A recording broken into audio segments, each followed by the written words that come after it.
Red Redondo and the Train of Death. Introduction, a moving target. There was no place Red Redondo hadn't fought a battle. He had saved ranches, toppled corrupt lawmen, faced down entire gangs. But this time, he wasn't riding into a dusty town or defending a homestead. This time, the fight was on a moving train. A train carrying $100,000 in government gold. And a train that had just been taken over by outlaws. The Union Pacific number 406 was on its way from Denver to San Francisco, a rolling fortress protected by armed guards. At least, it had been until a gang of masked raiders slaughtered the security detail and hijacked the locomotive. Now, the train was in the hands of Felix Blackjack Durant, a ruthless gang leader with a bounty nearly as high as Red's own.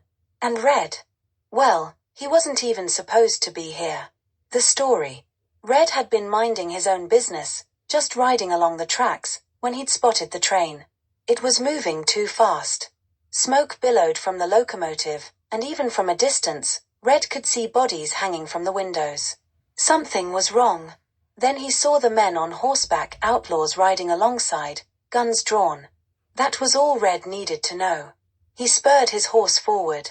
And just like that, he was riding straight into the middle of a robbery. Jumping aboard. The train roared past, shaking the ground beneath Red's horse. He pushed hard, galloping alongside the last car. An outlaw spotted him. "You lost, stranger," the man sneered, leveling a rifle. Red didn't answer. Instead, he fired once, putting a bullet between the man's eyes. As the body toppled from the train, Red urged his horse forward, pushing alongside the final car. Then he leaped. For a second, he was in the air, nothing beneath him but the endless desert. Then, thump. He landed hard on the rear platform, rolling up to his feet. He was on the train now. And there were a whole lot of men ahead of him. The battle for the train. Red moved fast, sprinting along the rooftops of the passenger cars. Below, he could hear gunfire and screaming, the remaining passengers being rounded up or executed. A man climbed onto the roof ahead of him, a shotgun in his hands. Red didn't hesitate. Boom. One shot from Red's revolver, and the man tumbled off the train, disappearing into the dust. Another outlaw appeared. Red grabbed him, twisted, and sent him flying off the edge.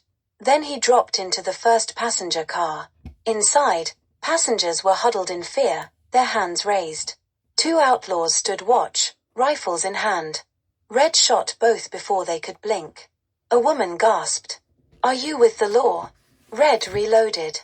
Not exactly. Then he kicked open the next door. The engine heist. Red fought his way forward, car by car, leaving a trail of bodies behind him. Soon, he was at the freight car where the gold was stored. And waiting for him was Blackjack Durant himself.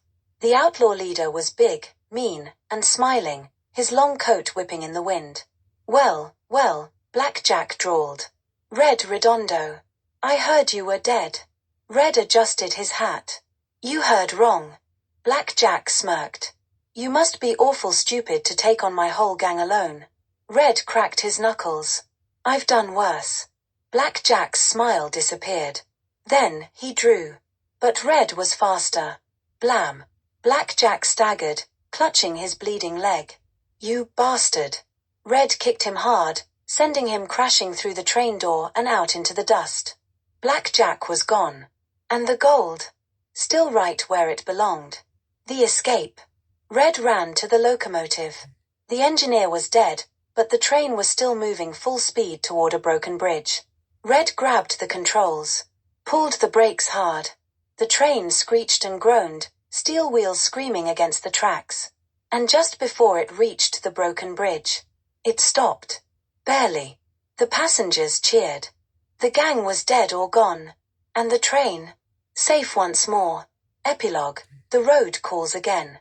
When the next town's lawmen arrived, they found Red sitting on a pile of outlaw bodies, smoking a cigar. The sheriff stepped forward, eyes wide. "Did you do this?" Red shrugged. "They were in my way."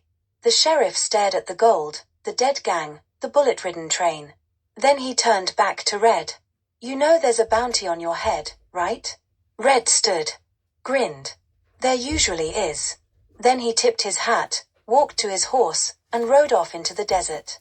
The gold was safe. The train was saved.